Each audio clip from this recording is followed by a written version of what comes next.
সালাম জানাই বিশ্ব নবীর দরবারে, যে নবী সৃষ্টি না হলে আমার আল্লাহ কুল কায়নাতকে সৃষ্টি করতেন না। জোরে বলুন সুবহানাল্লাহ।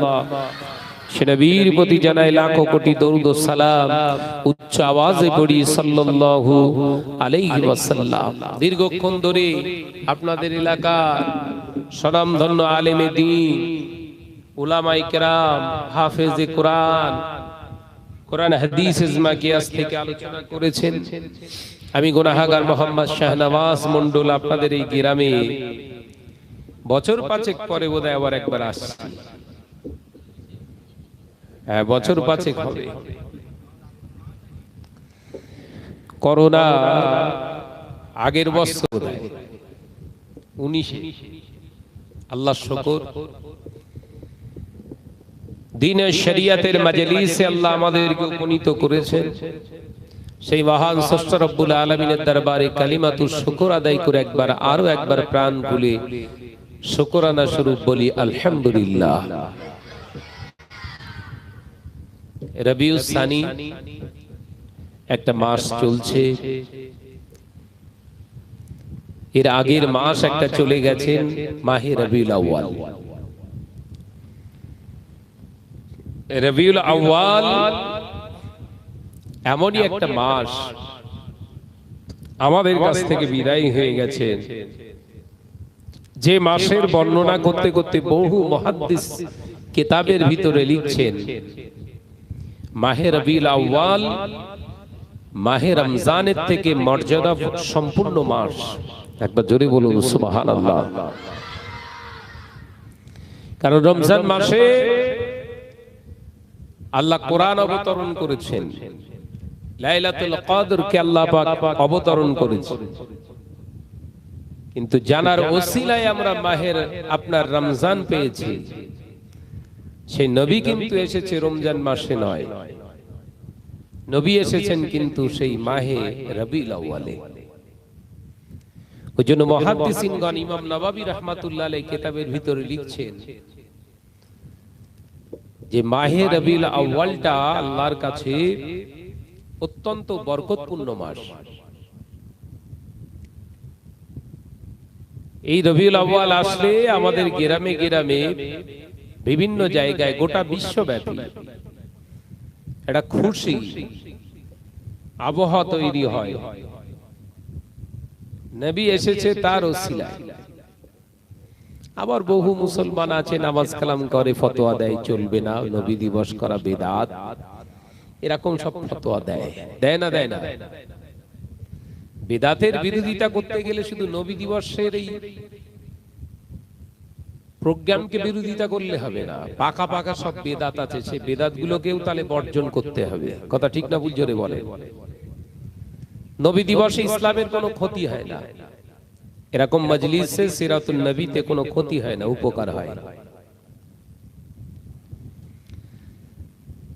কিন্তু এমন এমন কিছু বেদাত সমাজে লুকিয়ে আছে যে বেদাতে কোনো উপকার নেই, বরঞ্চ ক্ষতি আছে।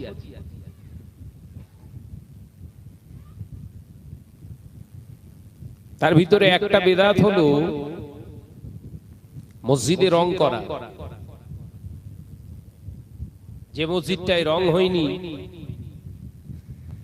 সেই মসজিদটায় যদি নামাজ পড়ে কেউ, কোন কিতাবে আছে লেখা যে তার নেকি কম হবে? বলেন না রে ভাই। কিন্তু কোন জায়গায় লেখা নামাজ পড়লে দুটো নেকি বেশি হবে? বলেন না রে ভাই। একই হবে তো? খারাপই কি আছে ওর ভেতরে? রং করতে গেলে কেমিক্যাল ইউজ করতে হয়, জানেন? কেমিক্যালটা শরীয়তের প্রসেস পদ্ধতি ভাষাই হচ্ছে নাপাক। মাথায় ঢোকাতে পারছি? রং, টারপিন তেল দেখেছেন তো, টারপিন মেশায়, ওটাও নাপাক। কেরোসিন, ওটাও নাপাক। রং করে মসজিদে কালারিং করা হচ্ছে, অথচ সেই মসজিদে নামাজ পড়ছে আমরা হুজুর, খেজুর, ইরুর, বাঁদর সবাই। কথা বলছেন না কেন? ওই তখন তো ফতোয়া দেন নিয়ে মসজিদে নামাজ হবে না। ফতোয়া দিয়েছে কি? তাহলে নোকসানিয়াত আছে, আছে না নাই? কথা বলছেন না কেন? খারাপই আছে তো, কিন্তু ওতে ফতোয়া কেউ দিচ্ছে না যে ওটা বেদাত, চলবে না, মানে ওটা ভালো দেখানোর জন্য চালিয়ে দিচ্ছে, কিন্তু নবী দিবস পালন করা চলবে না, এটা বেদাত। সুস্থ মস্তিষ্কের মানুষেরা এরকম কোনোদিন বলতে পারে না। বিকৃত মস্তিষ্কের মানুষ যারা হয় তাদের চিন্তাধারা, কথাবার্তা এরকম হয়। আল্লাহ নবী দো জাহানের বাদশা হাবিবুল্লাহ নবী মুহাম্মদ রাসূলুল্লাহ সাল্লাল্লাহু আলাইহি ওয়াসাল্লাম যখন দুনিয়ার জমিনে এসেছিলেন, হুজুরকে যখন রিসালাতের দাওয়াত, দ্বীনের দাওয়াত দেওয়ার জন্য আল্লাহ পাক দায়িত্ব দিলেন 40 বছর বয়সে, হুজুরের উপরে যখন আল্লাহ পাক উম্মতের জন্য নামাজকে আল্লাহ ফরজ করে দিয়েছে 53 বছর বয়সে, আল্লাহ রাসূল হুজুর পাক সাল্লাল্লাহু আলাইহি ওয়াসাল্লামকে সাহাবায়ে কেরামদের মাধ্যমে, স্বপ্নযোগের মাধ্যমে জানিয়ে দেয়া হলো মুসলমানদের একত্রিত করার মাধ্যম হবে আযান। একবার জোরে বলুন, একবার জোরে বলেন না সুবহানাল্লাহ। এই আযানের মাধ্যমে মুসলমানরা একত্রিত হবে এবং জামায়াত সহকারে নামাজ পড়বে। সাহাবায়ে কেরামেরা সকলেই মসজিদে নববী শরীফে বসে আছে। বুখারীর বাবুল আযানের অধ্যায়ে হাদিসটা এসেছে, অনেক লম্বা। আল্লাহ নবী সাহাবীদের লক্ষ্য করে বলেছিলেন, বাবা সাহাবীরা,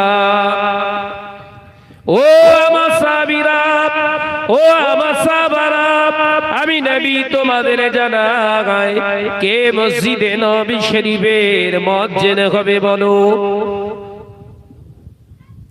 আহ্বায়ক কে হবে? মুয়াজ্জিন মানে কি? আহ্বায়ক, দাওয়াত দেনে वाला বা দ্বীনের রাস্তায় মানুষকে আহ্বান করনে वाला। সাহাবায়ে কেরামেরা সবাই হাত উঠিয়েছিলেন। আল্লাহ নবী দো জাহানের বাদশাহ হাবিবুল্লাহকে, নবী জনাবে মুহাম্মদুর রাসূলুল্লাহকে সাল্লাল্লাহু আলাইহি ওয়াসাল্লাম লক্ষ্য করেছিলেন। সব সাহাবায়ে কেরাম হাত উঠিয়েছে, কিন্তু একজন কালো কদাকার আমার সাহাবী বেলাল হাত উঠায় না। আল্লাহ নবী হযরতে বেলাল রাদিয়াল্লাহু তাআলা আনহুর দিকে তাকালেন। ও বেলাল, ও তুমি কেন হাত ওঠাও না? ইয়া রাসূলুল্লাহ, হাবিবাল্লাহ, হুজুর আমি বেলাল, হুজুর আমি বেলাল গোলাম থেকে আজাদ হয়ে এসেছি। ইয়া রাসূলুল্লাহ, হাবিবাল্লাহ, হুজুর আমার সাহস হয় না। আপনার সমস্ত সাহাবায়ে কেরামেরা হাত উঠিয়েছে। ইয়া রাসূলুল্লাহ, হাবিবাল্লাহ, সবাই দেখতে সুন্দর, সবার গোত্র ভালো, সকলের পদবি ভালো, সবাই উচ্চ বংশের কম বেশি মানুষ। আমি বেলাল হাবশী দেশের মানুষ, আমার চেহারা কালো কদাকার, কুৎসি দেখতে খারাপ। আমি রাসূলুল্লাহর ওই ডাকে কি করে সাড়া দিয়ে বেলাল আমি মুয়াজ্জিন হব, তাই সাহস পায়নি, হাত ওঠায়নি। আল্লাহ নবী বলেছিলেন, ও আমার সাহাবীরা, তোমরা দেখতে ভালো, তোমাদের গোত্র ভালো, কিন্তু আমি রাসূলুল্লাহ চেয়ে দেখলাম আমার বেলাল কালো, কিন্তু মুয়াজ্জিন হওয়ার দিক থেকে আমার বেলালই হলো ভালো।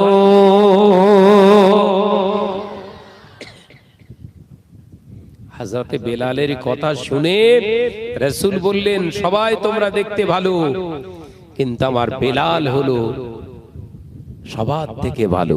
বেলাল তুমি মুয়াজ্জিন। কেন বলছে একটুখানি হাদিস শরীফ থেকে বলি আপনাদের। এই বেদাত বেদাত করে চিল্লালে আমার না কান ভোবো করে। ফুরফুরা শরীফ মুজাদ্দিদুস জামান দাদা হুজুর পীর কেবলা দাঁড়িয়ে কিয়াম করেছেন, চলবে না, বেদাত ফতোয়া দিচ্ছে, আছে না নাই? দাঁড়িয়ে কিয়াম করা চলবে না, বেদাত। তা বেদাতের বিরোধিতা করতে গেলে সব বেদাত বাদ দেন, কথা ঠিক না ভুল জোরে বলেন। শুধু কিয়ামের পেছনে পড়ে থাকবেন কেন? নবী দিবসের পিছনে পড়ে থাকবেন কেন? তাহলে আপনি হিংসুক।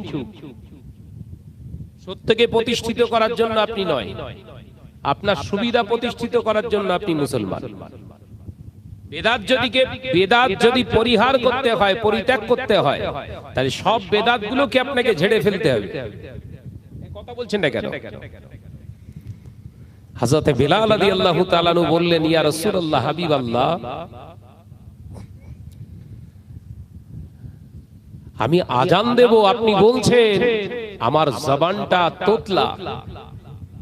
তোতলা বলে তো, কথা বলতে গিয়ে বেঁধে যায়। তোতলা, ইয়া রাসূলুল্লাহ, হাবিবাল্লাহ, আমি যদি আজান দিতে গিয়ে আপনার পবিত্র নাম নিতে গিয়ে আমার যদি জবানে বেঁধে যায়, আপনার শানে বিয়াদবি হয়ে যাবে ইয়া রাসূলুল্লাহ। আমি আমার জান কুরবান করে দিতে রাজি, কিন্তু আপনার সঙ্গে বিয়াদবি করতে রাজি না। একবার জোরে বলুন না সুবহানাল্লাহ। রাসূলকে এত মহব্বত করতেন। মানুষটা কালো, ভেতরটা ছিল ভালো, আর আমাদের ওপরটা ভালো, ভেতরটা কালো। কথা বুঝতে পারছেন? পুরো সব উল্টো। আমাদের ওপরটা ভালো, কি সুন্দর পাঞ্জাবি, টুপি, দাড়ি, জুব্বা, পাগড়ি, নামাজ, রোজা, হজ, যাকাত, সব ফার্স্ট ক্লাস, সব উপরে, সব উপরে। রাসূলের প্রতি তাজিম, মহব্বত কিচ্ছু নেই। চলবে? কাজ হবে? ও বাজারেরা, নজনেরা, মুরব্বিয়ানগণেরা, ছেলেরা, বাচ্চারা, পর্দানশীনা মা ও বোনেরা, খানপুরের মুসলমানেরা, আলোচনা বোঝো। আল্লাহ নবী বললেন, বা বেলাল, কি হয়েছে তোমার জবানে, কি হয়েছে? ইয়া রাসূলুল্লাহ, হাবিবাল্লাহ, ঈমান আনার কারণে, আল্লাহকে এক বলে মেনে নেওয়ার কারণে উবাই ইবনে খালফ আমার মালিক যিনি ছিলেন, আমার মালিক যিনি ছিলেন, আমি যার অধীনস্থ ছিলাম, ইয়া রাসূলুল্লাহ, হাবিবাল্লাহ, আমাকে আসমানের দিকে পা টান করে ঝুলিয়ে দিয়ে নিচের দিকে মাথা করে আমার গালটা ফাঁক করে জবানটা টেনে বার করে আগুনের সেকা দিয়ে দিয়েছিলেন। ইয়া রাসূলুল্লাহ, হাবিবাল্লাহ, আমি সেই থেকে জবানে সঠিকভাবে কথা বলতে পারি না। ইয়া রাসূলুল্লাহ, হাবিবাল্লাহ, আপনি আযান দিতে বলছেন, এই আযান দিতে গিয়ে যদি বেঁধে যায়, বেয়াদবি হয়ে যাবে। হুজুর, আমি বেয়াদবি করতে পারবো না। আল্লাহ নবী বললেন, হে আমার বেলাল, একবার আমার কাছে এসো। হযরতে বেলাল রাদিয়াল্লাহু তাআলা আনহু হুজুর রাসূলুল্লাহর সামনে আসলেন। আল্লাহ নবী বললেন, ও আমার বেলাল, একবার তুমি গালটা খা করো আর জবানটাকে বার করো। হযরতে বেলাল জবানটা বার করলেন। আল্লাহ নবী নিজের পবিত্র জবানের থুতু মোবারক হযরতে বেলাল রাদিয়াল্লাহু তাআলা আনহু কত জায়গায় লাগিয়ে দিয়ে বলেছিলেন, ও আমার বেলাল, এবার যাও আযান দাও। মদিনার মসজিদ নববী শরীফে হযরতে বেলাল রাদিয়াল্লাহু তাআলা আনহু আযান দিতে শুরু করেছিলেন। আল্লাহু আকবার, আল্লাহু আকবার। এই আযান এমন আযান দিয়েছিলে, মাইকে নয়, খালি জবানে মুখে আযান দিয়েছিলে। আল্লাহ সাত তবক আসমান থেকে প্রিয় জিবরিল আলাইহিস সালাম আযান শুনে জমিনে নেমে এসেছিলেন। একবার জোরে বলবেন না সুবহানাল্লাহ। বেদাত বলো, আলোচনা বুঝতে পারেননি বোধহয়, বুঝতে পারছেন? কি বেদাত বলেন দি, বলেন বাপ, বলেন। মাইক, বেলাল কিসে আযান দিয়েছিলেন আর আমরা কিসে চালাচ্ছি? তাহলে মাইক খুলতে হবে। কথা বলছেন না কেন?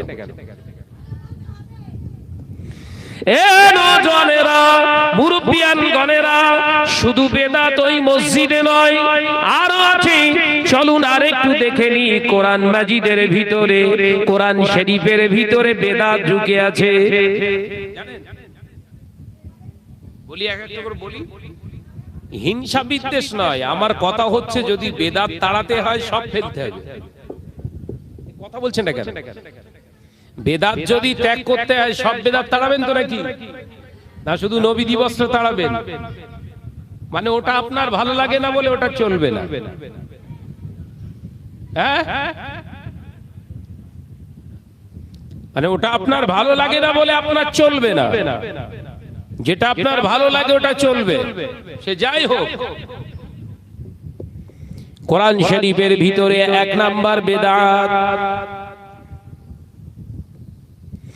ও বেজানেরা, আল্লাহ পাক আল্লাহ তাআলা কোরআন নাযিল করেছিলেন, উনজিলা ফীহিল কোরআন, আল্লাহ কোরআন নাযিল করেছিলেন। প্রথম আয়াতে কারীমা আল্লাহ নাযিল করেছিলেন ইকরা বিসমি রাব্বিকাল্লাযী খলাক। আমার আল্লাহ পাক কোরআন নাযিল করেছিলেন। এই কোরআনের আয়াতটা এখনো মদিনাতুল মুনাওয়ারায় জাদুঘর, যেটা আমরা সংগ্রহশালা বলি, সেখানে এখনো পর্যন্ত রাখা আছে। তা সেই আলিম আপনার আয়াতে কারিমার উপরে ওই 5টা আয়াতে এখনো পর্যন্ত যে জবর লাগানো নাই, কোন নোক্তা নাই, আলিফ খালি বান নিচে 1 নোক্তা, তার উপরে 2 নোক্তা। এই নোক্তাওয়ালা আরবি হরফ নয়।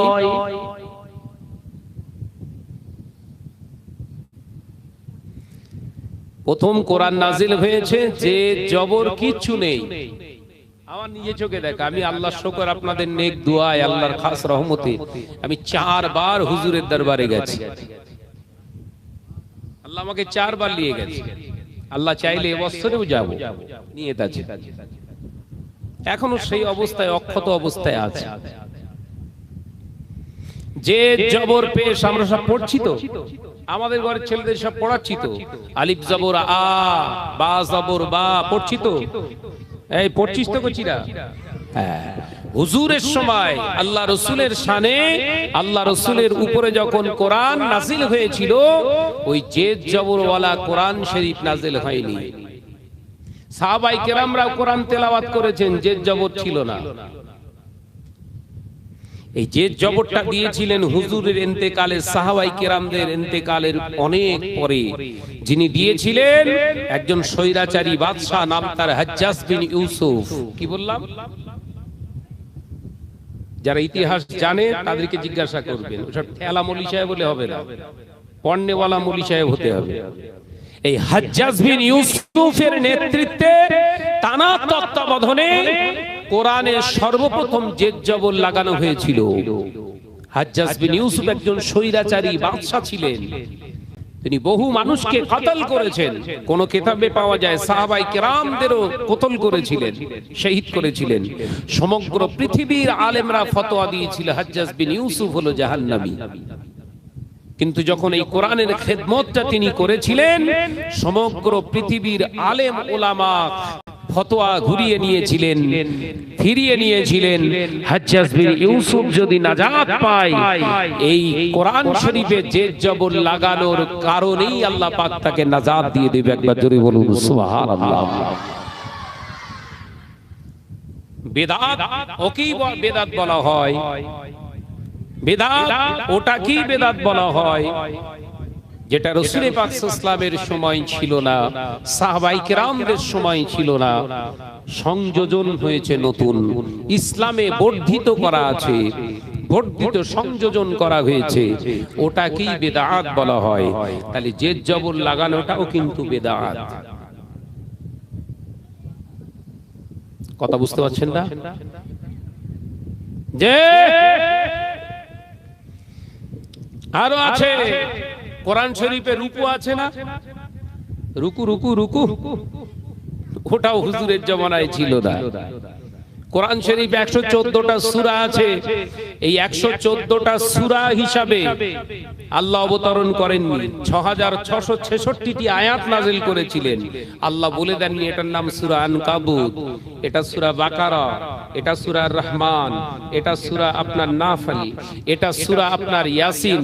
এরকম সূরার নাম আল্লাহ পাক দেননি। অর্থাৎ কথাবার্তা আমাদের হিসাব করে বলতে হবে ভাই। আপনার ভালো না লাগে আপনি করবেন না, আপনার ভালো না লাগে আপনি করবেন না, কিন্তু কেউ করছে ভালো কাজ, ইসলামের কোনো ক্ষতি হচ্ছে না, আপনি সেই কাজের বিরোধিতা করতে পারেন না। কথা বুঝতে পারছেন না?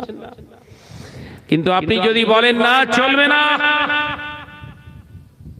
আরে ঠান্ডা মাথায় আপনাকে বুঝতে হবে আপনি অনেক কিছু চালিয়ে দিচ্ছেন যেটা রাসূলের সময় চলতো না, আপনি চালাচ্ছেন। সিয়াসের হাদিস, হাদিসের যত কিতাব, যত নাম শুনেছেন আপনারা, সহিহুল বুখারী থেকে শুরু করে, মুসলিম থেকে শুরু করে, তিরমিজি শরীফ শুরু করে, আপনার আবু দাউদ শরীফ থেকে শুরু করে, বাইহাকি থেকে শুরু করে, মুসনাদে আহমদ থেকে শুরু করে, যত কিতাব আছে হাদিসের কিতাব, যত নাম আমি বললাম, আরো নাম আছে। একটা হাদিসের কিতাবও রাসূলের সময় ছিল না, সাহাবায়ে কিরামদের সময়ও ছিল না। সব হাদিসের কিতাবগুলো হচ্ছে বেদাত। কিন্তু আমরা গলা লম্বা করে বলি বুখারী শরীফে আছে, বলি না, জোরে বলেন না। মাথা উঁচু করে বলি জানি সিয়াসেত্তার ভিতরে আছে। সিয়াসেত্তা কোন সাহাবী হুজুর লিখেছিলেন একটু দয়া করে বলুন না হুজুর। ইমাম মুহাম্মদ ইবনে ইসমাইল বুখারী রাহমাতুল্লাহ আলাইহি, তিনি তো সাহাবী ছিলেন না। রাসূলের প্রায় 200 বছর পরে বুখারী শরীফ লেখা হয়েছে। সেই বুখারীরই এত গলাবাজি বুকবাজি করেন কেন? আমি বিদ্বেষমূলক কোনো কথা বলছি না, বোঝাচ্ছি জাতিকে ভাগ করবেন না। অনেক করেছেন আন্না, গোটা পৃথিবীতে মুসলমান মার খাচ্ছে এই করে করে। কথা বলছেন না কেন? গোটা বিশ্বে মুসলমানরা আজকে নির্যাতিত হচ্ছে আপনাদের মতো ব্যক্তিদের কারণে। আপনারা ভাগ করেছেন, এটা চলবে, এটা চলবে না। হারামের বিরুদ্ধে আপনাদের ফতোয়া নেই। এলাকার মা বোনেরা সব মহিলা সমিতি বন্ধন গ্রুপের ডোগরাতে সব নিজেদের নাম লিখে প্রতি সপ্তাহে গিয়ে মিটিং করছে বেগানা পুরুষের সঙ্গে, যেটা কাবিরা গুনাহ, হারাম সম্পূর্ণ। তার বিরুদ্ধে আপনাদের ফতোয়া নেই, আপনাদের তকমা নেই। কথা বলছেন না কেন? আপনারা পড়ে রয়েছেন হাত ধুয়ে মিলাদ শরীফের বিরুদ্ধে। আপনি কি মার্কা মুসলমান ওটা ভাববেন। ভাইরা, আমার নওজওয়ানেরা, মুরব্বিয়ান গণেরা, ছেলেরা, বাচ্চারা, পর্দার শিনা মা ও বোনেরা, আল্লাহ পাক কোরআন পাকের ভিতরে জানিয়ে দিলেন, দুনিয়ার মানুষ যদি হাবিব আপনার প্রশংসা না করে, হাবিব আপনার যদি গুণকীর্তন না করে, আপনার উপরে দরুদ শরীফ যদি না পড়ে, আপনি ব্যথিত হবেন না, কষ্ট নেবেন না। আপনাকে কেউ যদি সম্মান না করে, আপনাকে কেউ যদি মহাব্বত না করে, ভালোবাসে, হাবিব আপনি মনক্ষুণ্ণ হবেন না। আমি আল্লাহ পাক রব্বুল আলামিন বলছি, ইন্নাল্লাহা ওয়া মালাইকাতাহু ইউসাল্লুনা আলান নবী, নিশ্চয় আমি আল্লাহ পাক, আমি আল্লাহ নিজে আমার মালাইকা ফেরেশতাদের সহ আপনার উপরে, আমার নবীর উপরে আমি আল্লাহ, আমার ফেরেশতারা দরুদ পড়ে। একবার জোরে বলেন বাবা। আমরা যদি দরুদ শরীফ না পড়ি, নবীর কিচ্ছু যায় আসে না, কারণ নবীর উপরে স্বয়ং দরুদ পড়ে কে? আল্লাহ এবং তার ফেরেশতারা। ও বেজনেরা, নজনেরা, মুরব্বিয়ান গণেরা, আমার আল্লাহ পাক আল্লাহ তাআলা জানিয়ে দিলেন এরপরে, ইয়া আইয়ুহাল্লাযীনা আমানু, তোমরা যারা ঈমান এনেছো, ও বিশ্বাসী সম্প্রদায় বান্দারা, আমি আল্লাহ পাক তোমাদেরকে জানিয়ে দিলাম, সাল্লু আলাইহি, তোমরা যখন নামাজ আদায় করো, তোমরা যখন ইবাদত বন্দেগী করো, আমি আল্লাহ আমার বান্দাদের থেকে মাঝখানে একটা ফাঁক থেকে যায়, গ্যাপ থেকে যায়, আমি আল্লাহ পাক জানিয়ে দিলাম, ওই গ্যাপ গ্যাপটাকে, ওই ফাঁকটাকে যদি তোমরা পূরণ করতে যাও, আমি আল্লাহ পাক জানিয়ে দিলাম, সাল্লুনা আলান নবী ইয়া আইয়ুহাল্লাযীনা আমানু সাল্লু আলাইহি ওয়া সাল্লিমু তাসলিমা। আমি আল্লাহ পাক রব্বুল আলামিন জানিয়ে দিলাম, আমার হাবিবের উপরে তোমরা দরুদ শরীফ পড়বে। আমি আল্লাহ আমার হাবিবের দরুদ শরীফের ওসিলায় বান্দার আমার মাঝখানের গ্যাপ গুলো আমি আল্লাহ উঠিয়ে দিয়ে বান্দার ইবাদত গুলোকে আমি আল্লাহ আমার হাবিবের দরুদের ওসিলায় কবুল করে নিই।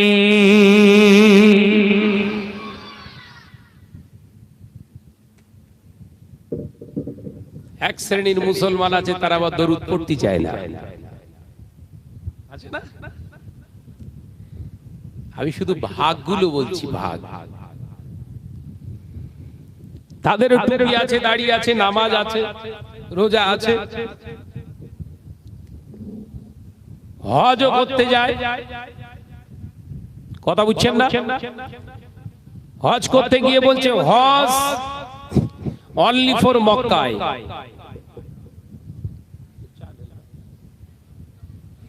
হজ হবে মক্কায়, মদিনায় যাওয়ার দরকার নেই। দেখেছে কি সুন্দর করে বোঝালো, বুঝতে পেরেছেন? মক্কা থেকে মদিনার রাস্তা প্রায় 438 450 কিলোমিটার রাস্তা। অত কষ্ট করে মক্কায় মদিনায় আসার দরকার নেই। আমার সামনে ঘটছে তো, আমি তো নিজে চোখে দেখলাম। কিছু হাজি আছে এখান থেকে হজ করতে যাচ্ছে, সঙ্গে খৈনি, তামাক, বিড়ি, সিগারেট সঙ্গে করলে হাজি। কথা বুঝতে পারছেন না? বাড়িতে খেয়ে ওর কলকে ভর্তি হয়নি, মক্কা শরীফে গিয়ে খাবে। হাজি সাহেব বাড়িতে আসলে একদম হাজি রুমাল মাথায় পেঁচ মেরে ঘুরছে, এমন করে মনে হচ্ছে একদম জ্যান্ত ফেরেশতা। আছে না নাই? কথা বলছেন না কেন?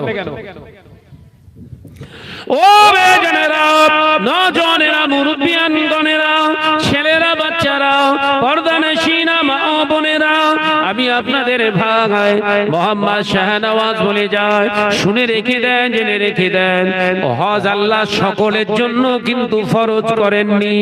আমার আল্লাহ পাক হজ কিন্তু সকলের জন্য ফরজ করেননি। টাকাওয়ালা, অর্থওয়ালা, ধন সম্পদওয়ালার জন্য আল্লাহ হজ ফরজ করেননি। যদি কোন মাওলানা আলেম বলে থাকে টাকা থাকলে হজ হয়ে যাবে, অর্থ থাকলে হজ হয়ে যাবে, ওটা মিথ্যা কথা।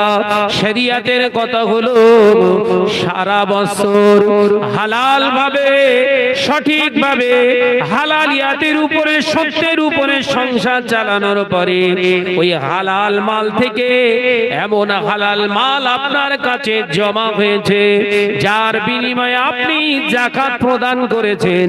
যাকাত দেওয়ার পরে ওই হালাল মাল সম্পদ আপনার কাছে এমন পরিমাণে আছে, যেটা দিয়ে মক্কা শরীফ, মদিনা শরীফে সফর করাটা আপনার অসুবিধা হবে না। আল্লাহ পাক এই হালাল অর্থওয়ালা ব্যক্তির উপরে হজকে ফরজ করেছে। এরকম ডিসকাস হয়েছে সমাজে। সমাজে কি হজ হয়েছে? টাকা থাকলে হজ করো। এটা শয়তানের কথা, মুসলমানের না। ওই জন্য এখন অধিকাংশ সুদখোর সব ওমরার হজে দৌড়চ্ছে, কারণ ওরা জানে হুজুর ওয়াজ করেছে একবার হজ করতে পারলে জীবনের সব গুনাহ মাফ। তাই তো নাকি? কথা বলছেন না? হজ শোনেননি যে একবার হজ করে আসলে কাবা বাইতুল্লাহ শরীফে গিয়ে নামাজ আদায় করতে পারলে, তাওয়াফ করতে পারলে বা সাওয়াত করতে পারলে, সাফা মারওয়া সাই করতে পারলে, একবার যদি হাজারে আসওয়াদে মাকামে ইব্রাহিমে নামাজ পড়া যায়, হাজারে আসওয়াদে চুম্মা দেয়া যায়, জীবনের সব গুনাহ মাফ হয়ে যাবে, মাসুম হয়ে যাবে। এরা মজা আছে না? না, এই ওয়াজটা কি অ্যাপ্রোপ্রিয়েট ভেবেছেন কোনদিন? আমি বললি অনেকের গায়ে আবার চড়ং লেগে যাবে। চড়ং বোঝেন তো? অ্যাসিড মারলে চিড়িক করে ওঠে।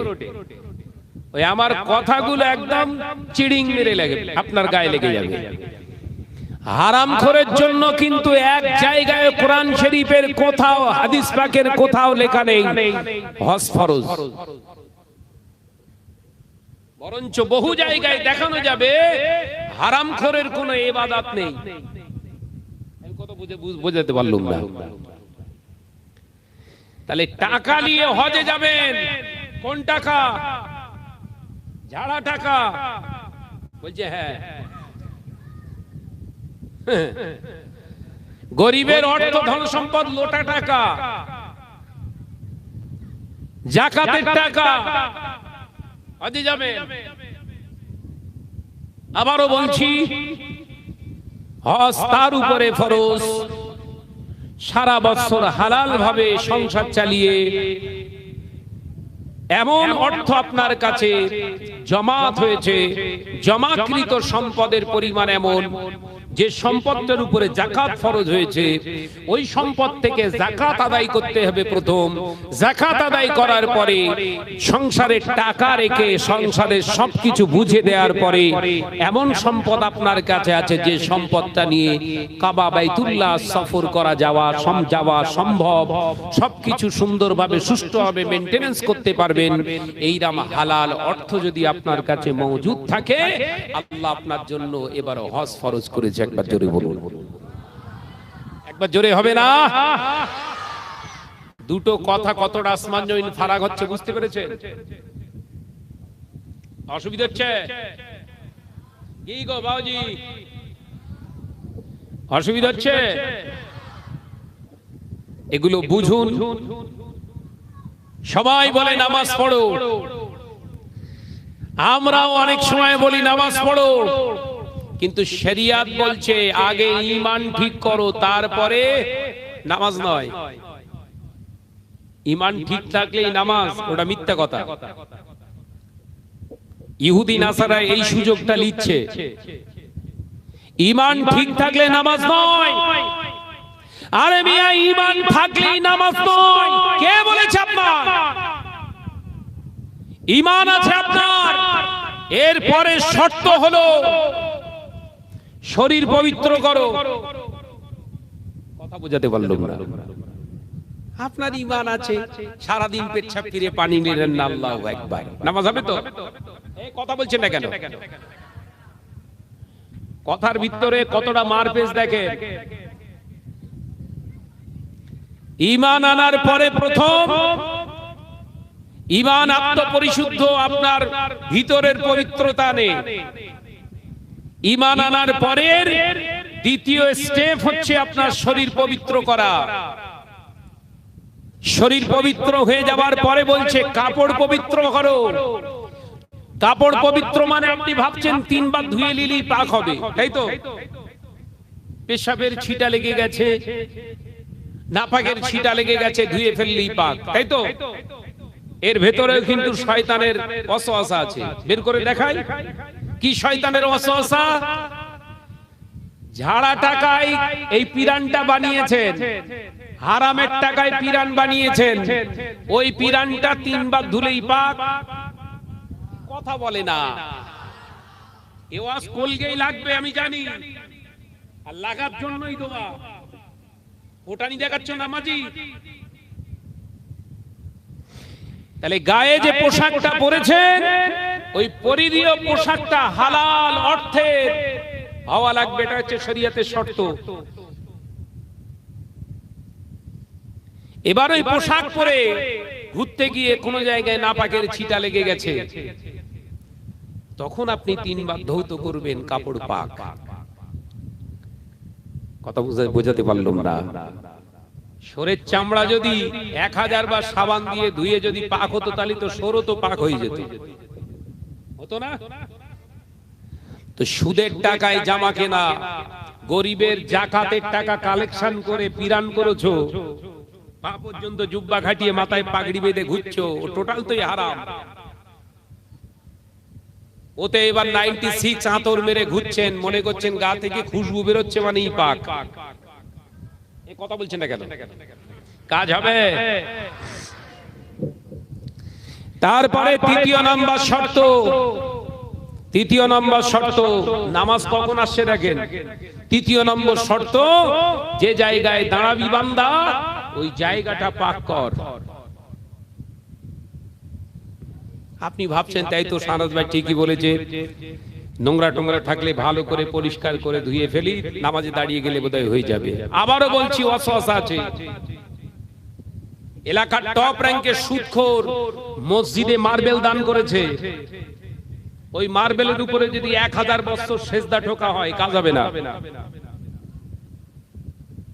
আসলে কি ওই পাথরটাই না পাক। কেন না পাক? হারামের টাকা। আমি বোঝাতে পারলাম না? এই করেই শেষ হয়ে যাচ্ছে। মসজিদগুলো কি সুন্দর হচ্ছে বলেন তো, একদম হু হু করে একদম তৈরি হচ্ছে মসজিদ। মসজিদগুলো দেখলে মনে হয় দিল খুশ হয়ে যাচ্ছে, অথচ সেজদা করছি দুনিয়ার সব চিন্তা সেজদার ভিতরে ঢুকে যাচ্ছে। আমার কথা মেলাতে পারছেন? অথচ আজ থেকে 40 বছর আগে এলাকায়, খানপুর এলাকায় মসজিদ ছিল মাটির কিংবা টালির ছাওয়া মসজিদ, কিংবা ইটের গাঁথুনি করা মসজিদ। ওই মসজিদে নামাজ আদায় করতে গিয়ে মুরব্বীরা নামাজ পড়েছে। ও বাবাজিরা, মেঝে ছিল না, ওই মাটির উপরে তারা চেটাই বিছিয়ে নামাজ আদায় করেছে, সেজদা করেছে, কপালে দাগ উঠে গিয়েছে। ঈশান নামাজ আদায় করে বাড়ি চলে গিয়েছে। খাওয়া দাওয়া করে ওই মুরব্বিটা, মুসল্লিটা যখন আপনার বাড়িতে শয়ন কক্ষে শুয়ে পড়েছে, রাতের অন্ধকারে ঘুমের ভিতরে স্বপ্ন যোগে রাসূলুল্লাহর দিদার নসিব হয়ে গেছে। ও বাবাজিরা, আমার আলোচনা বুঝবে, ভুল বুঝবেন না। হয়তো ভাবছেন শাহনাজ ভাই কোরআনের আয়াত বলে, কই কোরআনের আয়াত বলবে আর একটু একটু করে তার মানেগুলো বলবে, তবেই তো ভালো লাগবে। না না না, ওই ক্লাসে আমি পড়িনি, ওইভাবে আমি মাওলানা পাস করিনি। আমার ক্লাসিক্যাল যেভাবে শেখানো হয়েছে, আমরা যেভাবে পড়েছি সেইভাবে আপনাদেরকে শেখাচ্ছি। ইসলামে আল্লাহ পাক কোরআন নাজিল করেছিলেন একটু একটু করে, এতগুলো আয়াত একসঙ্গে আল্লাহ দেয়নি। হাবিবকে আল্লাহ কোরআন উপহার দিয়েছেন, সেই হাবিব একটু একটু করে পেয়েছেন। সেই রাসূলুল্লাহর প্রচেষ্টায় আমি অবলম্বন করে একটু একটু করে কোরআনের আয়াত দিয়ে আপনাদের বোঝাচ্ছি। ইচ্ছা করলে 30টা আয়াত বলে তার অনুবাদ বলাটা কিচ্ছু না, ফ্যাক্টর না। কিন্তু আপনারা কোনোদিন মাদ্রাসার চৌকাঠ ডেঙ্গাননি। 16 বছর পড়াশোনা করেছি আমরা। 16 বছর পড়াশোনা করে 6666টি কোরআনের আয়াতের মানে মতলব তাও এখনো সঠিকভাবে বিশ্লেষণ করতে পারি না। আর 30টা আয়াত এখানে বলে দিয়ে আপনাদের মাথায় হ্যাং করতে এসছি আমি। একদিন ক্লাস করেছে আমাদের হুজুররা, একদিন আমাদের মুফাসসির যে সমস্ত হুজুর তাফসীর লিতেন, একদিনের তাফসীর লিতেন 3টে কি 4টে আয়াতের তাফসীর শেখাতেন। একটা পিরিয়ডে যদি ছাত্র হয়ে আমরা 4টে আয়াত শিখি, আমরা এই 2 ঘন্টায় আপনাদের 30টা আয়াত দিলে আপনারা নিতে পারবেন? সমাজকে এইভাবে ধোঁকা দিচ্ছে এক শ্রেণীর বক্তা। আল্লাহ রাসূলকে আল্লাহ কোরআন দিলে ইচ্ছা করলে 114টা সূরা টোটালটা একসঙ্গে দিতে পারতেন না পারতেন? এই কথা বলছেন না কেন? একসঙ্গে আল্লাহ এক একটা সূরা নাযিল করে হুজুরের উপরে দিতে পারতেন না পারতেন না? আল্লাহ কেন একটু একটু করে দিয়েছিলেন? প্রথম 5 আয়াত, তারপরে 7 আয়াত, তারপরে আবার 6 আয়াত, আবার 4 আয়াত, একটু একটু করে দেবে কেন? একসঙ্গে দিয়ে দিলি তো হয়ে যায়। 6666টি আয়াত আল্লাহ 8395 দিন ধরে আল্লাহ নাজিল করলেন। একবার জোরে বলুন না সুবহানাল্লাহ। এইগুলো আমাদের শিখতে হবে। একটা আয়াতের মানে সঠিকভাবে মূল্যায়ন করে এখান থেকে চলে যাবে। একটা আয়াত সঠিকভাবে মূল্যায়ন করে এখান থেকে বেরিয়ে যাবেন। ওই একটা আয়াত যদি আপনার হৃদয়ে একবার গেঁথে ফেলতে পারেন, ওটাই নাজাতের ওসিলা হয়ে যাবে। একবার জোরে বলুন সুবহানাল্লাহ। আজকে সমাজে কম হচ্ছে ওয়াজ নসিহত মাহফিল, কম বক্তারা ওয়াজ করছে, কথা বলছেন না কেন? বক্তায় ছুড়োছুড়ি হুড়ুহুড়ি হচ্ছে। এলাকায় ছান মেরে দেখুন, খোঁজ নিয়ে দেখুন, একদম থুতনি পর্যন্ত সুদ চলে এসছে, আর এইটুকু বাকি আছে। কথা বোঝাতে পারলাম না? এত কোরআনের তাফসীর, এত কোরআনের বায়ান, সুদ চলে এসছে কোন পর্যন্ত? ভাইরা, আমার নওজওয়ানেরা, মুরব্বিয়ান গণেরা, ছেলেরা, বাচ্চারা, পর্দানশীনা মা ও বোনেরা, আল্লাহ পাকের হাবিবকে আল্লাহ পাক একটু একটু করে কোরআনে আয়াত দিয়ে জানিয়েছিলেন, হাবিব, আমি আল্লাহ পাক আল্লাহ তাআলা কোরআনকে মানুষের জন্য কঠিন করে দেইনি, আপনার কাছে আমি এই কোরআন শরীফকে সহজ করে দিয়েছি।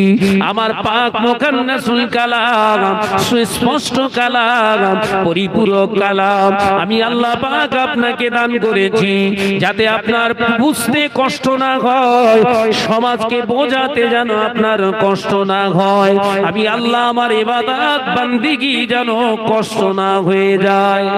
একবার জোরে বলুন না সুবহানাল্লাহ। তাহলে কোরআন সব জায়গায় সহজ করে দেওয়ার জন্য এসেছে, আর সেই কোরআন আজকে আমরা কঠিন করে ফেলেছি। আলোচনা কোথায় ছিলাম? তাহলে নামাজ পড়তে গেলে প্রথম নম্বর ঈমান, নির্ভেজাল ঈমান, নির্ভেজাল ঈমান। ঈমানের ভিতরে ভেজাল আছে কিনা দুটো একটা বলবো, দেখেন, চেক করে, হতে পারে। যুবকেরা, ঈমান আপনার আছে, আপনি ভাবছেন আমি 5 ওয়াক্ত নামাজ আদায় করছি, ভাইজান আমি হলাম খাঁটি ঈমানদার।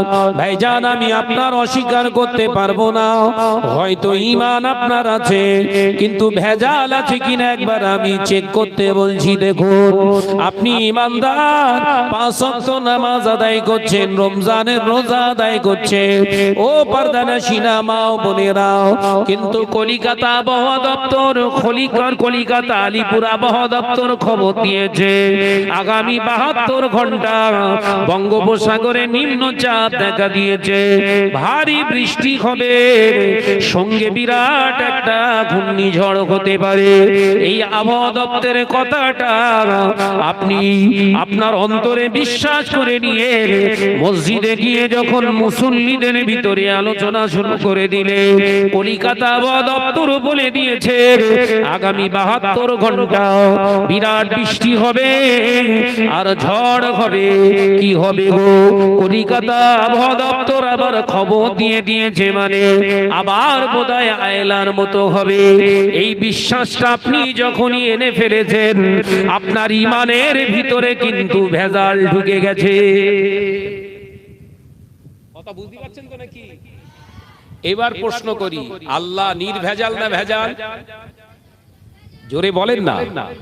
নির্ভেজাল। আল্লাহর কোরআন ভেজাল না নির্ভেজাল? কালেমা শরীফ ভেজাল না নির্ভেজাল? এই নামাজ আদায় করতে গেলে ভেজাল দরকার না নির্ভেজাল? এই তো বিশ্বাস করে নিলেন যে আবহাওয়া দপ্তর বলে দিয়েছে মানে হবে। মেলাতে পারছেন ইবাদতের সঙ্গে ঈমান? আপনি যে 30 বছর ধরে নামাজ পড়ছেন অথচ রাসূলুল্লাহর পাচ্ছেন না, সেই কারণগুলো আমি একটু একটু করে আপনাদের একটু সজাগ করাচ্ছি। ওই মুসল্লি যদি প্রকৃত ঈমানদার হতেন, তাহলে বলতেন কলিকাতা আবহাওয়া দপ্তর বলেছে, কলিকাতা আবহাওয়া দপ্তর বলেছে, হয়তো আল্লাহ চাইলে হবে। নির্ভেজাল ঈমান। আল্লাহ চাইলে, আল্লাহ দিলে সবকিছু হবে। কিন্তু চাচা মাথায় টুপি নিয়ে কি বলছে? বলো বাপ, বলো। হ্যাঁ, আবার সেই খবর দিয়ে দিয়েছে, জানিস আবার বোধহয় সে আইলা মতো হবে। ও বেজনেরা, ঈমানের দ্বিতীয় ভেজাল আপনার ভিতরে ঢুকে গিয়েছে। ঈমানের দ্বিতীয় ভেজালটা কি ঢুকে গিয়েছে দেখুন। ঈমানের ভিতরে ভেজাল ঢুকে গিয়েছে দ্বিতীয় নাম্বার, আপনার শরীর অসুস্থ হয়েছে, প্রচন্ড শরীর অসুস্থ। আপনি খোঁজ পেয়েছেন বাগনানে খুব ভালো একজন ডাক্তার বসেছে, 500 টাকা ফি নেয়। 500 টাকা ফি এর ওই ডাক্তারের কাছে গেলে ডাক্তারের কাছে কাছে গিয়ে ভালো ট্রিটমেন্ট নিলেন, ভালো ভালো দামি দামি কোম্পানির ওষুধ আপনাকে দিয়েছে, 3 দিন খাওয়ার পরে আপনি সুস্থ অনুভব করছেন, মসজিদে নামাজ পড়তে এসেছেন। ওই 3 দিনের পরে মুসল্লি ভাইরা জিজ্ঞাসা করলেন, ভাইজান শরীরটা আগের থেকে অনেকটা সুস্থ মনে মনে হয়। আপনি বললেন না, এমনি সুস্থ হয়নি, দামি ডাক্তার দেখাতে হয়েছে, আর এমন এমন ভালো ভালো কোম্পানির ওষুধ লিখে দিয়েছে যেগুলো খেলেই আমি সুস্থ হয়ে গেছি। এমনি সুস্থ হয়নি, ডাক্তার আর ভালো ওষুধের কারণেই কিন্তু সুস্থ হয়ে গেছি। এবার আপনি নামাজ আদায় করুন, ওই ইমানে নামাজ আদায় করলে আল্লাহর দরবারে কবুল হবে না।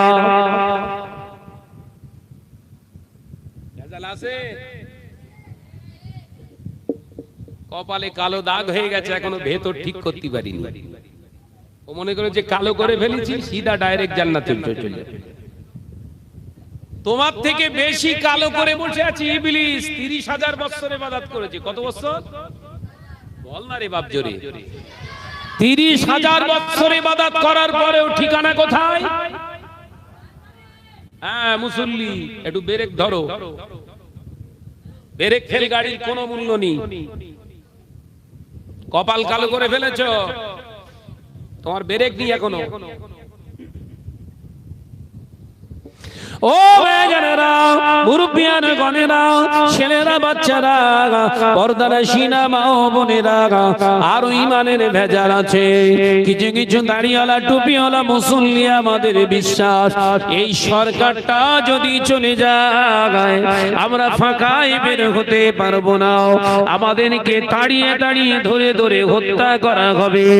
এই বিশ্বাস নিয়ে বহু মুসলমান নামাজ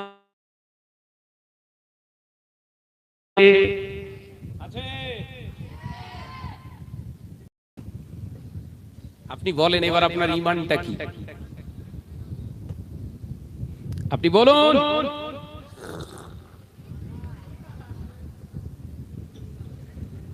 ওই জন্য প্রথমেই বলেছিলাম, ঈমান থাকলেই নামাজ নয়। নামাজের যেমন শর্ত আছে, কবুলিয়াতেরও শর্ত আছে। এই কথা বুঝতে পারছেন না?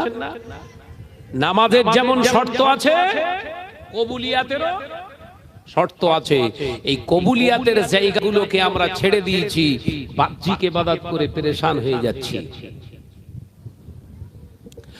ও নওজওয়ানেরা, মুরব্বিয়ান গণেরা, ছেলেরা, বাচ্চারা, পর্দানশী মা ও বোনেরা, আল্লাহ নবী দো জাহানের বাদশা হাবিবুল্লাহ নবী জনাবে মুহাম্মদুর রাসূলুল্লাহ সাল্লাল্লাহু আলাইহি ওয়াসাল্লাম নবী আমার পাক জবানে জানিয়ে দিয়ে গেলে, ও বাবা সাহাবীরা শুনে রেখে দাও, জেনে রেখে দাও, এমন একটা দিন আসবে, সময় আসবে যেদিনে দেখতে পাওয়া যাবে আমার উম্মতের নামাজ আদায় করবে, রোজা আদায় করবে, হজ আদায় করবে, যাকাত আদায় করবে, বড় বড় বড় বড় আলিশান নকশাওয়ালা মসজিদও তারা বানাবে, মসজিদ ভর্তি মুসল্লি পাওয়া যাবে, দাড়িওয়ালা টুপিওয়ালা নামাজি পাওয়া যাবে, আল্লাহকে ভয় করনে বলা মুসলমানের অভাব হয়ে যাবে। আল্লাহ নবী সাহাবীরা প্রশ্ন করলেন, মানা হাউলাই ইয়া রাসূলুল্লাহ, হাবিবাল্লাহ, ওরা কারা? এদের পরিচয়টা একটু দিন। আল্লাহ নবী বলেছিলেন, ওরে বাবা, ওরা হলো সুদের আমদানিকারী, সুদের আপনার লেনদেনকারী, সুদখোর। এরা নামাজ পড়বে, রোজা করবে, হজ করবে, যাকাত দেবে, কিন্তু এরা গোপনে গোপনে সুদের কারবার করবে।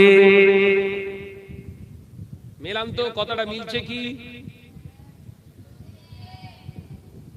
চাচা দাড়ি আছে, টুপি আছে, নামাজ আছে, চাচি বোরখা পরে প্রত্যেক সপ্তাহে ষাঁড়ের পাশে না বসলে চাচির আবার ঘুম হয় না। ষাঁড় বলিস বলে রাগ হচ্ছে নাকি আপনাদের?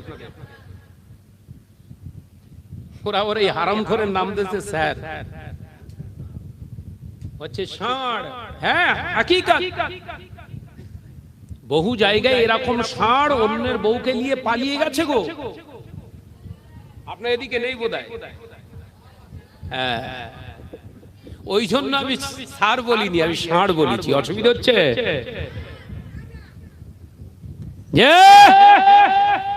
কোথায় গেল বাপ?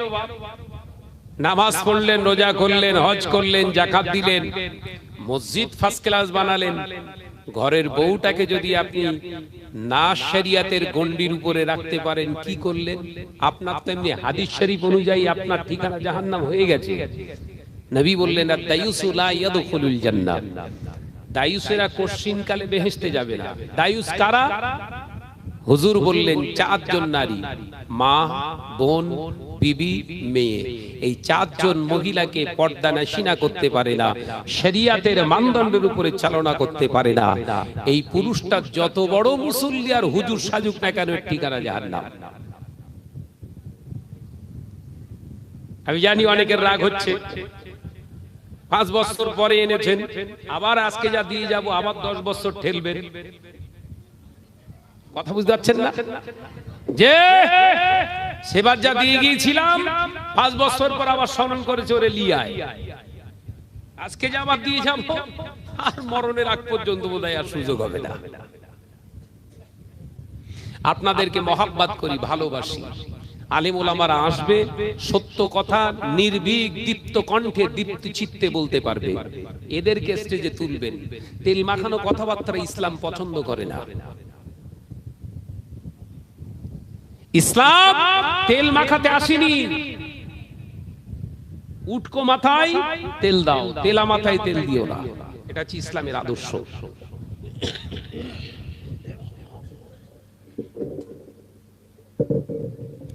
একটু একটু কাশি হচ্ছে, প্রচন্ড ঠান্ডা, সর্দি লেগে গেছে।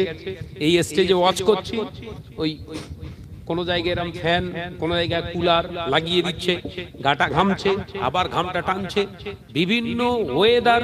আল্লাহর শুকর, আল্লাহ চাইছে ঠান্ডা লাগছে, আবার শেফা দেবে। কথা বলছেন না কেন? যে ওই জন্য মাঝে মাঝে একটু কাশি হচ্ছে, অসুবিধা হচ্ছে নাকি? হ্যাঁ ভাই, আমার বহু শখ করে মহাব্বত করে ডেকেছে, আর আল্লাহর শুকর আমি আসতে পেরেছি, অন্তত কিছু কথা বলে যাই।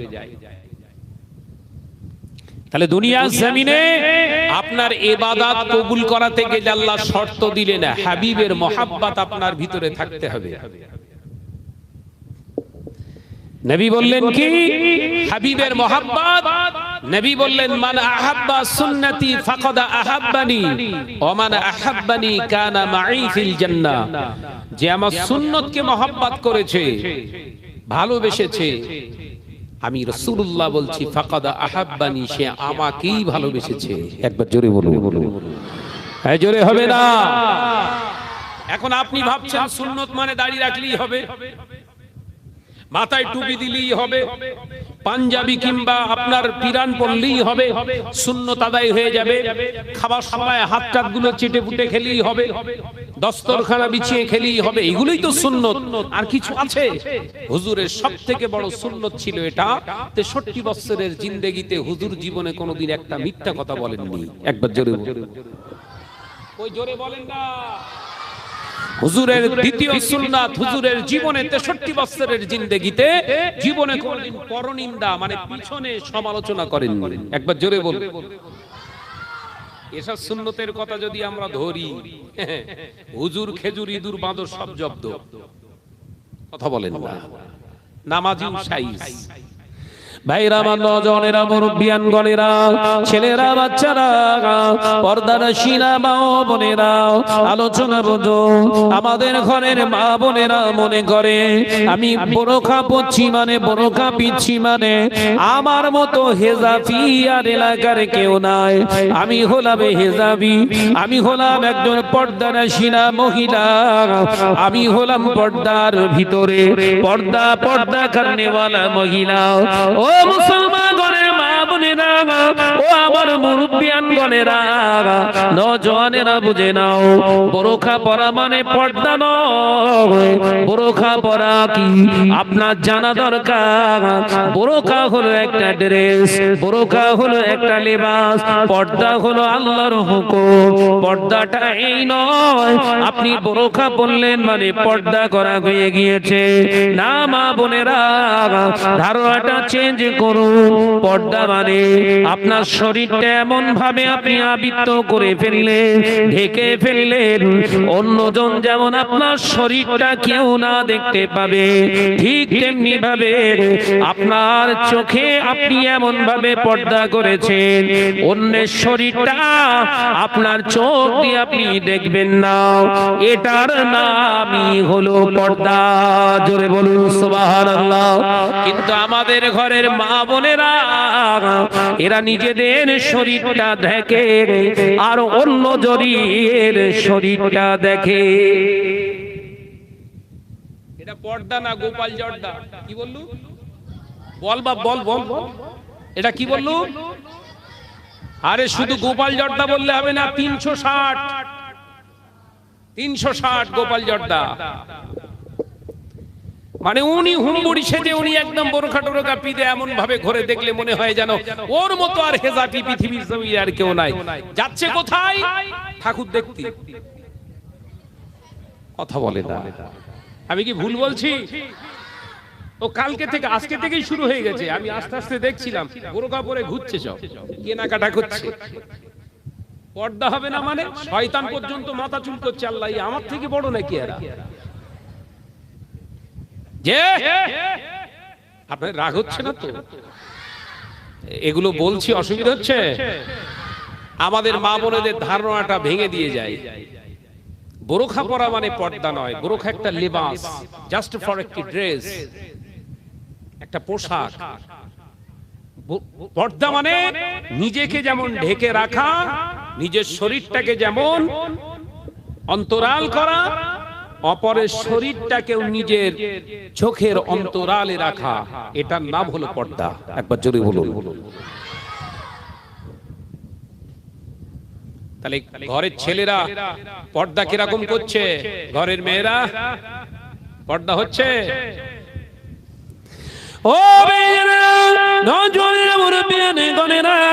ছেলেরা বাচ্চারা পর্দানশীনা মা বোনেরা, আলোচনা বুঝুন। আমার ঘরের মা বোনের অনেক বলে, হুজুর আপনি দোয়া করুন আমার সন্তান যেন ভালো হয়, আমার সন্তানটা যেন শালুক পাড়া থেকে ভালো কোরআনের হাফেজ তৈরি হয়, ভালো মাওলানা যেন হয়। ভাইজান আপনি দোয়া করেন আমার ছেলেটা যেন ভালো হাক্কানি আলেম হয়। আমি বলি মা, ছেলে হাক্কানি আলেম হবে না মোকাম্মাল হাফেজ হবে, ওটা পরে আমি দোয়া করব। আগে জিজ্ঞাসা করি আপনি কি তিনটে জিনিস মানেন? নাম্বার 1, আপনি কি পর্দার সঙ্গে চলাফেরা করেন? নাম্বার 2, আপনি কি 5 ওয়াক্ত নামাজ আদায় করেন? নাম্বার 3, আপনি কি আল্লাহর কোরআনের প্রতি পাগল হয়ে আছেন? এই তিনটে জিনিস আপনার ভিতরে যদি না থাকে, আপনার ছেলে পড়াশোনা করার পরেও বেনামাজি হয়ে ঘুরবে, ছেলে আলেম হবে সুদখোর হয়ে যাবে, ছেলেটা হাফেজে হবে এলাকার টপ র‍্যাঙ্কের সেনাখোর হয়ে যাবে। ও মা জননী মা, এর কারণ অন্য কোনো কারণ নয়। সমাজের জন্য আপনার ছেলে নষ্ট হবে না, আপনার কারণেই আপনার সন্তানটা নষ্ট হয়ে যাবে। কারণ যে গাছ বসাবেন ফল ঠিক সেই রকমই হবে। কথা বুঝতে পারছেন তো নাকি? অনেকেই বলে সমাজ খারাপ হয়ে গেছে, সমাজ খারাপ হয়ে গেছে, সমাজ খারাপ হয়ে গেছে মানে ওর বাচ্চা খারাপ।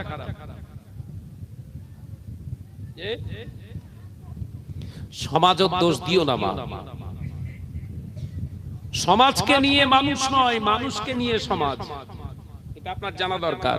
বিশ্বনবীর হুজুরের পাক জবানের হাদিস, আল্লাহ রাসূল বলেছেন একটা সন্তান খারাপ হওয়ার পেছনে তার মায়ের অবদান থাকে 80%। কত পার্সেন্ট বললাম? 80%। তার বাপের অবদান থাকে 20%। কত পার্সেন্ট বললাম?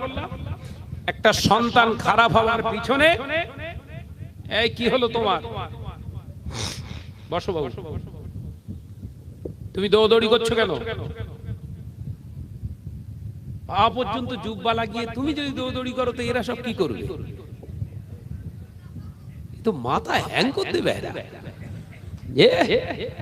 একদম স্থির হয়ে বসো, নইলে ওয়াজ তোমার উপর পড়বে। বলো যে বাবাজি আমার, আমি আলোচনা করছিলাম কোথায় সে ভুলে গেছি। তাহলে একটা ছেলে ভালো বাচ্চা ভালো হওয়ার পিছনে মায়ের অবদান থাকে কত পার্সেন্ট? 80%। আর 20% থাকে তার বাপে। সেই 20% এর ভিতরে প্রথম নাম্বার হচ্ছে বাপ যা রুজি রোজগার করবে টোটালটা যেন হালালের উপরে থাকে। আমি বোঝাতে পারছি, আপনারা বুঝছেন তো নাকি? বাপের কর্তব্য হালাল ভাবে রুজি রোজগার করা, হালাল রুজি সংসারে ডিস্ট্রিবিউট করা, হালাল ভাবে সংসার চালানো। এই সন্তানের পেটে, এই সন্তানের মায়ের পেটে যখন ওই হালাল খানাটা যাবে, তখন ওই সন্তানটা ভালো হতে আল্লাহ পাক আল্লাহর কুদরতি ক্ষমতায় তিনি অবশ্যই আপনার ঔরসে ভালো সন্তান আল্লাহ দান করবে। একবার জোরে বলুন সুবহানাল্লাহ। আর গাছ লাগিয়েছেন ল্যাংড়া, আর জুম্মা মসজিদে দোয়া চাচ্ছেন আল্লাহ হিমসাগর আম দেন। কেসটা এরকম, আমরা হুজুর মৌলানা মলি সাহেব ইমাম সাহেব আমাদের কাছে সব ভাবিরা মায়েরা শব্দ উড়ে গিয়ে গিয়ে বলছে হুজুর ভালো একখানা তাবিজ দেন সন্তান যেন ভালো হয়। গাছ লাগিয়েছে হিমসাগর আর দোয়া চাচ্ছে হুজুরের কাছে ল্যাংড়া লেবে। কথা বুঝতে পারছেন না? অর্থাৎ চিন্তার পরিবর্তন করেন। বিশ্বনবী হুজুর আকরাম সাল্লাল্লাহু আলাইহি ওয়াসাল্লাম জানিয়েছেন সন্তান খারাপ হওয়ার পেছনে মায়ের অবদান কত পার্সেন্ট? 80%।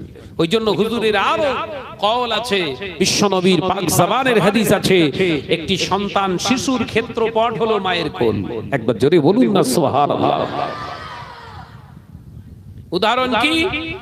বড় পীর সাহেব হুজুরের নাম বলা যায়, হযরতে বড় পীর সাহেব হুজুর হযরতে আব্দুল কাদের জিলানী সাহেব রাহমাতুল্লাহ আলাইহি হুজুরের ইতিহাস ঘাটুন পাবেন। বড় পীর সাহেব হুজুরের আম্মা জান কি বললেন?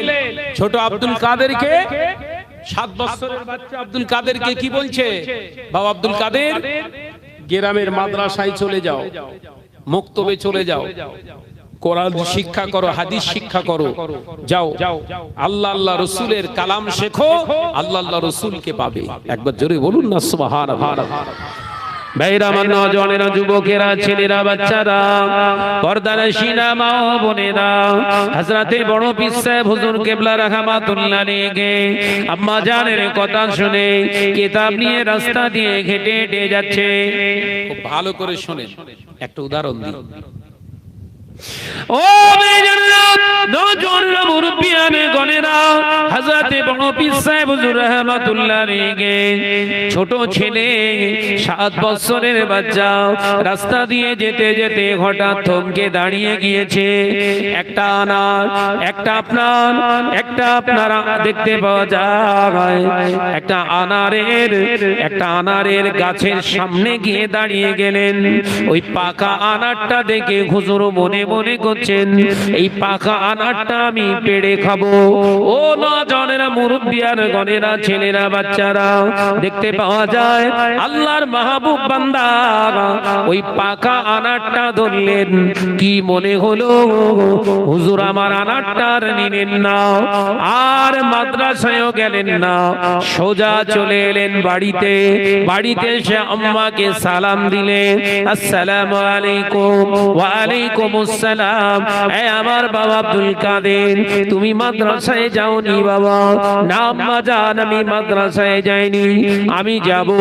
আপনি একবার আমায় একটা প্রশ্নের উত্তর দেন মা। না বাবা, শীঘ্রই বলো, তুমি তাড়াতাড়ি বলো, কি জিজ্ঞাসা তুমি করতে চাও? আম্মা জান, আমি আপনার কাছ থেকে জানতে চাই, আপনি কি কোনোদিন কারুর জিনিস খাবার নিয়েতে ছুঁয়েছিলেন? খাননি, হাত টেনে নিয়েছিলেন, এরকম কি কোনোদিন আপনি করেছেন? 7 বছরের বাচ্চা প্রশ্ন করছে। হযরতে আব্দুল কাদের জিলানী রাহমাতুল্লাহ আলাইহি আম্মা জান চিন্তা করছে, আমাদের মায়েরাও চিন্তা করে তো জীবনে শিকার হবে। এই কথা বলছেন না কেন? জীবনে শিকার হবে, বরঞ্চ জিজ্ঞাসা করার জন্য ঝেঁটা দিয়ে জুতো দিয়ে হদ্দপেটা পিটবে। ছোট মুখে আবার বড় কথা। ও বেজনেরা, নওজওয়ানেরা, মুরব্বিয়ানে গনেরা, হযরত আব্দুল কাদের জিলানী রাহমাতুল্লাহ আলাইহি আম্মা জান হযরত উম্মুল খায়র ফাতেমা একটু ভেবে নিয়ে বললেন, বাবা মনে এসেছে বাবা, হ্যাঁ তুমি যখন আমার গর্ভে ছিলে 6 মাস, ও বাবা আব্দুল কাদের তুমি যখন আমার পেটে ছিলে ওই সময় আমার একটু আচার খেতে মন চেয়েছিল। আমি বাড়িতে ঘরের ভিতরে দেখলাম তোমার দাদি আম্মার কাছে, তোমার দাদি আম্মার ঘরেতে একটা আচারের কৌটা রাখা আছে, আচার ভর্তি। আমার লোভ হয়েছিল, আমার একটু ইচ্ছা হয়েছিল ওই আচার আমি একটু পেড়ে খাবো। আমি আচারের কৌটাটা গিয়ে ধরলাম, মনে আসলো এই আচারের মালিকটা তো আমি নয়, তোমার দাদিমা, তোমার দাদি আম্মা না অনুমতি দিলে এটা খাওয়া আমার জন্য বৈধ নয়, এটা আমানতের খেয়ানত করা হবে, চুরি করা হবে। এই না ভেবে আমি হাতটা টেনে নিয়ে তওবা পড়তে পড়তে ফিরে আসলাম। আল্লাহর ওলি হযরত আব্দুল কাদের জিলানী রাহমাতুল্লাহ আলাইহি বড় কিসসায় বুঝুন 7 বছরের বাচ্চা ছুটে গিয়ে আম্মাকে জড়িয়ে ধরে মুখে চুম্মা দিয়ে বলেছিলেন, আম্মা আপনি ঠিকই বলেছেন, আপনি ঠিকই বলেছেন, আল্লাহ যাকে বাঁচায় তার মায়ের চরিত্রের ওসিলায় আল্লাহ তাকে বাঁচায়। আপনি ঠিকই বলেছেন মা। মায়ের প্রশ্ন জাগবে না, জাগবে না? আমি সত্য কথা বললাম না মিথ্যা কথা বললাম, তুমি কি করে জানলে? আব্দুল কাদের তুমি বললে, তুমি বলছো আমি সত্য কথা বলেছি, কি করে বুঝলে? ও বেজনেরা, হযরত আব্দুল কাদের জিলানী রাহমাতুল্লাহ আলাইহি বলেছিলেন, আম্মা জান আমি রাস্তা দিয়ে যাচ্ছিলাম, পাকা একটা আঞ্জির দেখে, পাকা একটা এমনি করে আঞ্জির দেখে ওই আঞ্জিরটা লেগে আমার ভিতরটা আপনার মতো লোভ হয়েছিল। আমি এই আঞ্জিরটা ধরলাম, আমি এই আনারটা ধরে, পাকা ফলটা ধরে আমি পারবো, হাত দিয়েছি, আবার কি জানো মনে এলো, এই গাছটা তো আমাদের নয়, এই গাছ থেকে পেড়ে খেলে অপরের গাছ থেকে চুরি করা হবে। এই ভেবে আমি আমার হাতটা সরিয়ে নিয়ে আমি আপনার কাছে ফিরে এসে জিজ্ঞাসা করলাম, আম্মা জান আজ আমি ওই গাছের ফলটা পারতাম পেড়ে খেয়ে ফেলতাম, যদি আপনি ওই দিনের আশাটা আপনি খেয়ে ফেলতেন। একবার জোরে বলে।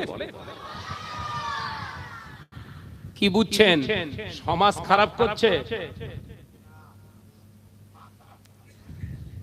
পাত্র খারাপ হলে জিনিস খারাপ হবে। ওই জন্য আমার মা বোনদের সব সময় বলি, দেখ মা বোরখা পরলি যে হেজাবে ধারণা চেঞ্জ কর। বোরখা পরে যদি বেগানা পুরুষের সঙ্গে ঘন্টার পর ঘন্টা কথা বলিস, পর্দা হয়েছে তো জর্দা।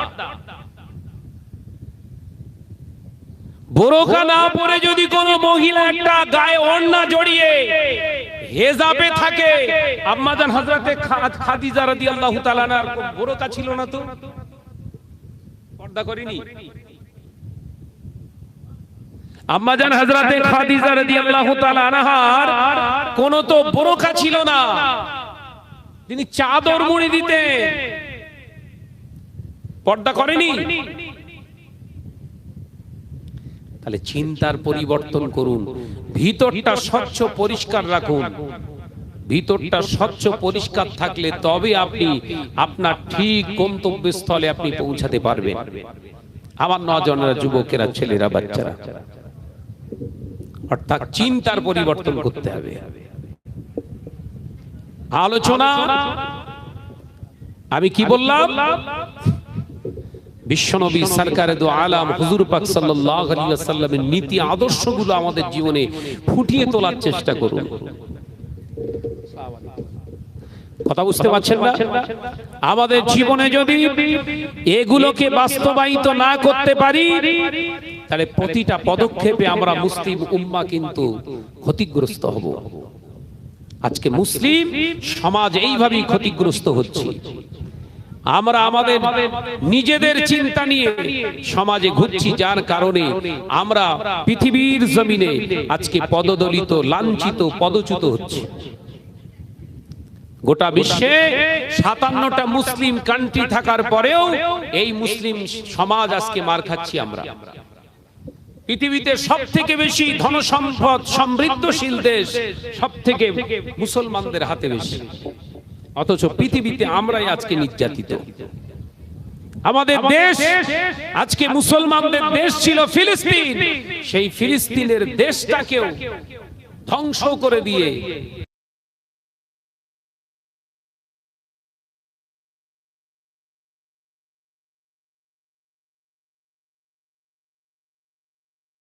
এতটা আমাদের পদস্খলন হয়েছে।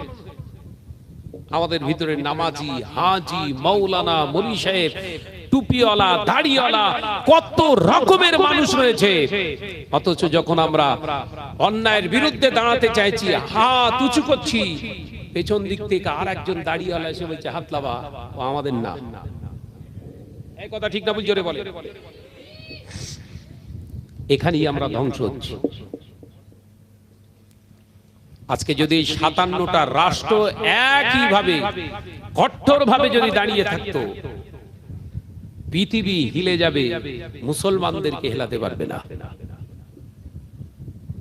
যদি আরব কান্ট্রিগুলো এক বাক্যে যদি বলে দেয় আমরা কোন ইহুদিদের, আমেরিকা, ব্রিটেন, কোন সাম্রাজ্যবাদী, এই রকম দুনিয়ার জমিনে যারা নির্বিকার মানুষ